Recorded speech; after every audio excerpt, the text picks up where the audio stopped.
आप अगर voting centre का यानी मतदान केंद्रों का नजारा आप देखेंगे तो अब धीरे धीरे करके भीड़ बढ़ती जा रही है। कालकाजी विधानसभा क्षेत्र में आने वाला ये पोलिंग बूथ है, गोविंदपुरी इलाका है और यहाँ आम आदमी पार्टी अपना अच्छा होल्ड मानती है। आम आदमी पार्टी के नेता यहाँ अच्छा होल्ड मानते हैं, लेकिन वोटर्स क्या कह रहे हैं, वोटर्स के दिल में क्या है, ये तो खुद वोटर्स ही बताएंगे। मैम थोड़ा आगे आ जाएंगी क्या नाम है आपका? अंजू। क्या लग रहा है इस बार, क्या करती हैं आप, पहले ही बताइए। मैं हाउसवाइफ हूँ। इस बार महिलाओं को बड़ा 2100 रुपए देने की बात केजरीवाल जी कर रहे हैं, 2500 बीजेपी कर रही है। यकीन है इन वादों पर? देखो, कुछ कह नहीं सकते हम, अभी हम किसी के बारे में कुछ नहीं कह सकते। हमारा कहना है जो भी करे अच्छा करे, गरीबों के लिए करे।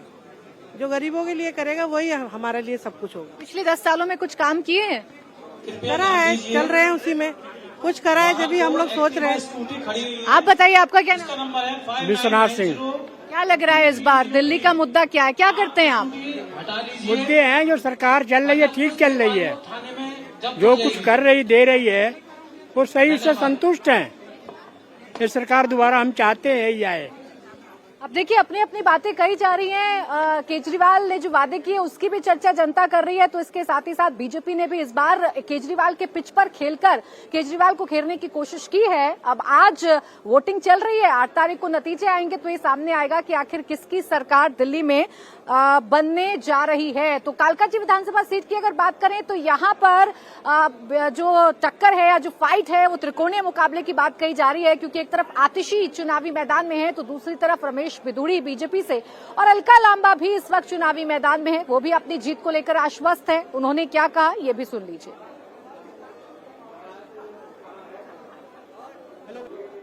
अलका लांबा जी इस वक्त हमारे साथ मौजूद हैं। मैम, आप तो तमाम बूथ पे जा रही हैं, क्या माहौल दिख रहा है आपको? लोगों में जोश और उत्साह है। मुझे पूरा विश्वास है कि कालकाजी में वोट प्रतिशत बढ़ने वाला है और जो लोग आ रहे हैं उत्साहित होकर वो बदलाव के लिए आ रहे हैं।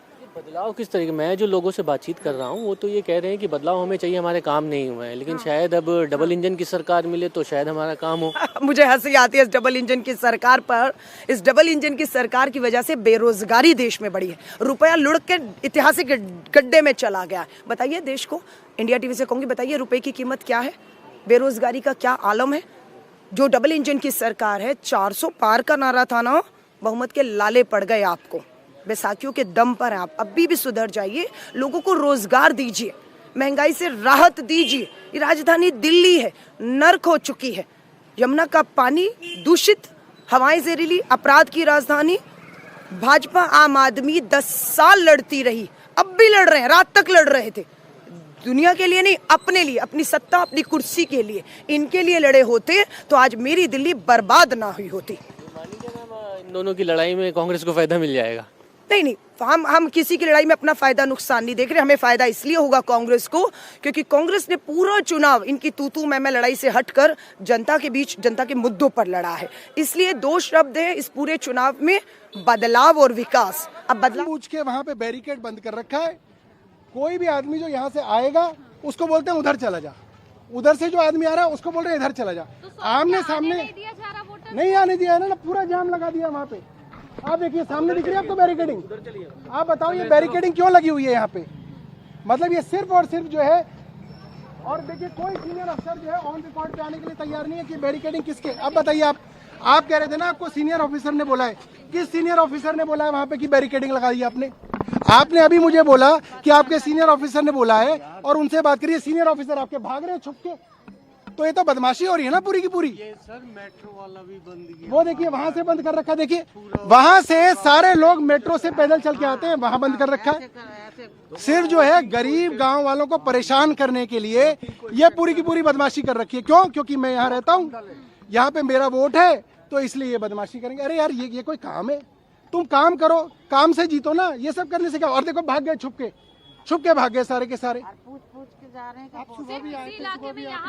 सुबह भी मैंने ये बोला आपको, सुबह भी मैंने यही बोला आपको। देखिए क्या है, जहां हमारे स्ट्रांग होल्ड है वहां पे कर रहे हैं, जहां पे आम आदमी पार्टी के स्ट्रांग होल्ड हैं वहां पे बदमाशी पुलिस के एसीपी खुल के करा रहे हैं आपके सामने। आपने देखा यहाँ के मालवीय नगर के एसीपी और मालवीय नगर के एसएचओ यहीं पे करा के गए। और एक बात और बताता हूँ, रात को इन्हीं एसएचओ साहब ने हमारे प्राइवेट प्रेमिसेस पे छापा मारा। इन एसएचओ साहब ने इनसे पूछिए कि भाई आप किसकी परमिशन से छापा मारा आपने? आपको कोई इलेक्शन कमीशन ने डायरेक्शन दी थी? नहीं दी थी। सिर्फ इन्होंने रात को छापा इसलिए मारा, इनको लगा कि जैसे दूसरी पार्टियां होंगी हमारे यहाँ भी पैसा मिलेगा, शराब की बोतलें मिलेंगी। गांव वाले बूथों पे कर रहे हैं, जहाँ जहाँ गांव है, जहाँ जहाँ वोट ज्यादा डलती है वहाँ पे परेशान करने के लिए। और देखिए मन में जो चोर होता है तो ऐसे ही छुप के भागते हैं।